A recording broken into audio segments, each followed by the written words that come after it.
Sabe aquela história de que as especiarias eram importantes e caras porque ajudariam a conservar os alimentos? Bem, embora a conservação de alimentos fosse uma preocupação naqueles tempos sem geladeira, freezer ou higiene, não foi somente pelas suas características de conservação dos alimentos que fizeram das especiarias tão requisitadas pelos europeus. Na verdade, eles já usavam sal, vinagre, óleos, gorduras, defumação e exposição ao sol para conservar as carnes. Ou seja, o churrasquinho da galera nunca esteve em risco. Pensa comigo, seria muita ostentação pagar tão caro só para conservar uma carninha, ou seja, é de um certo ponto de vista errado pensarmos que as especiarias eram apenas simples temperos para preservar carnes e alimentos. Outra função importante que se dava para as especiarias na sociedade europeia medieval era seu uso como medicamento. As especiarias seriam indispensáveis para equilibrar os humores, os fluidos na alimentação, conforme o conceito vigente na Europa desde a antiguidade de que a saúde dependia do equilíbrio dos humores. Em uma Europa que volta e meia era assolada por pestes, era sempre bom ter um temperinho para manter um bom humor. Além disso, tinha também aqueles que associavam as especiarias com questões religiosas, ao entenderem que estas possuíam algum tipo de conexão com o paraíso.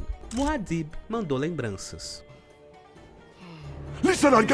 Bem, especiaria, na verdade, é o nome que damos aos mais de 500 tipos de produtos que eram importados do Oriente e da África para a Europa. Eram produtos que a Europa não produzia e por isso eram especiais, e daí o nome especiarias, que, para se ter ideia de tão conectado com a imagem de temperos, muitos automaticamente ligam a palavra especiaria à cozinha. Mas a verdade é que no século XV poderíamos tanto estar falando de canela quanto de tintas raras. Tais especiarias passam a fazer parte do cotidiano europeu com mais frequência a partir das cruzadas, quando o contato entre o Ocidente e o Oriente se intensifica. As cruzadas, expedições militares promovidas pela Igreja Católica entre os séculos XI e XIII, buscavam recuperar a Terra Santa dos domínios muçulmanos. Durante essas jornadas, os europeus entraram em contato direto com as rotas comerciais do Oriente Médio e da Ásia, onde as especiarias eram abundantes e altamente valorizadas. Esse contato impulsionou o comércio de especiarias na Europa, tornando-as cada vez mais presentes na vida cotidiana das pessoas. Sua grande durabilidade e resistência a mofos e pragas nos longos tempos de estocagem tornara possível e próspero seu comércio. Suportavam por meses e até anos as travessias por mar ou terra, sem perder as qualidades aromáticas e medicinais.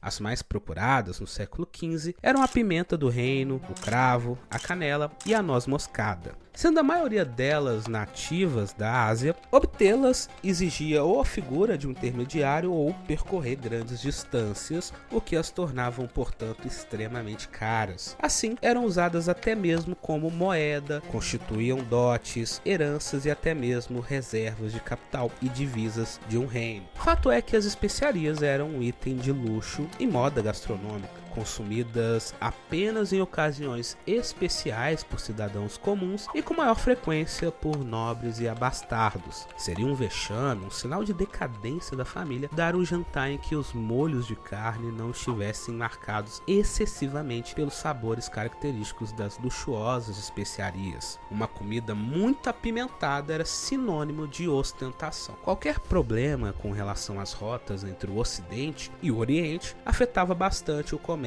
de especiarias, e em 29 de maio de 1453, a tomada de Constantinopla pelos otomanos dificultou ainda mais o acesso a esses produtos, pois as rotas de comércio dos principais condimentos passaram ao controle turco, ficando assim bloqueadas as atividades dos mercadores cristãos. Tal bloqueio é uma das principais motivações para o desenvolvimento do que nós aprendemos na escola como grandes navegações. Assim, não é exagero exagero dizer que os temperos que você provavelmente tem em sua cozinha foram responsáveis por mudar os rumos da história mundial, uma vez que as tentativas de contornar o problema das rotas para o Oriente resultaram na descoberta do Novo Mundo em 1492 por Cristóvão Colombo.